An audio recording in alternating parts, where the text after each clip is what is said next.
Calavritas ont construit à la place d'ancienne ville acadienne Kinethan. Le nom Calavritas, selon les experts, signifiait bon fontaine, Cales Brises, et il semble l'avoir acquis pendant la domination franque. Alors le premier baron, Othon de Tournai, a construit son château sur les ruines de l'acropole de l'ancienne ville Kinethan. La version française est appelée Calavrat, alors Calavrita. Calavrita est une ville montagneuse de la préfecture d'Acaë. Il est construit sur le Pantaroani à Helmos à une altitude de 735 mètres. Le manoir de Paleologina est une réserve culturelle importante pour la ville de Calavrita. Les sources historiques indiquent que le manoir fut probablement construit par Thomas Palaiologos lorsque la fameuse forteresse franque de Geoffroy de Tournai fut détruite en 1440, passa à son frère Constantin, sur lequel Calavritas s'était développé en un grand centre spirituel. Cette maison historique, après l'Holocauste de Calabriens par les Allemands, a accueilli une quarantaine de familles sans abri. La Saint-Laure, ou bien la Saint-Laure du Péloponnèse, est un monastère situé près de Calavrita, dans le Péloponnèse. Un monastère éminent qui a été fondé en 961 après Jésus-Christ. Était appelé en grec Agialana.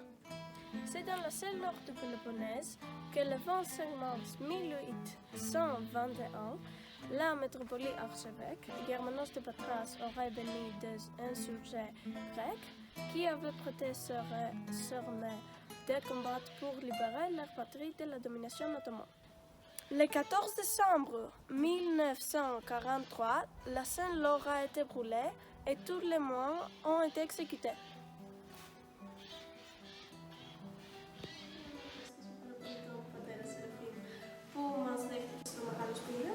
À notre visite à Meraspilia, nous avons rencontré les moines Séraphim qui nous expliquaient l'importance du monastère dans les deux grands cœurs mondiaux.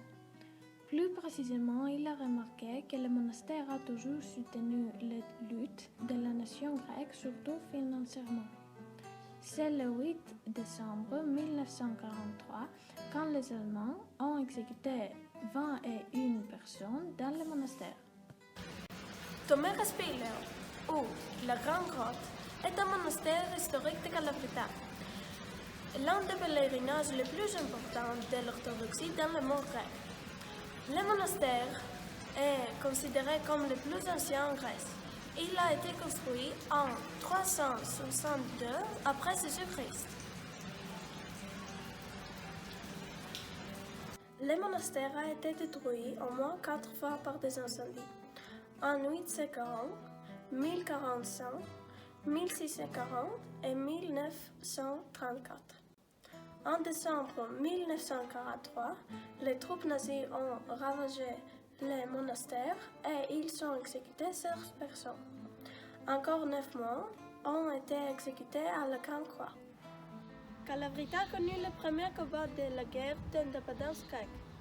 La ville fut aussi le lieu du 13 décembre 1943, le massacre par les troupes allemandes et représailles à la mort de 81 soldats allemands. Toute la population mâle âgée de 12 ans et plus a fut tuée par des mitrailleuses à la sortie du village. Le village fut ensuite incendié ainsi que le monastère d'Agialavra où avait commencé la guerre d'indépendance. Sur le lieu du massacre s'élève aujourd'hui un mémorial appelant la date de l'événement et portant sur les autres stèles le nom de toutes les victimes.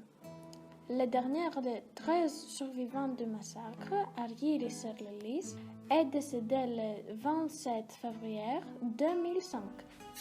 Le 12 décembre 1943, les Allemands rassemblent les femmes, les enfants de moins de 14 ans et les personnes âgées.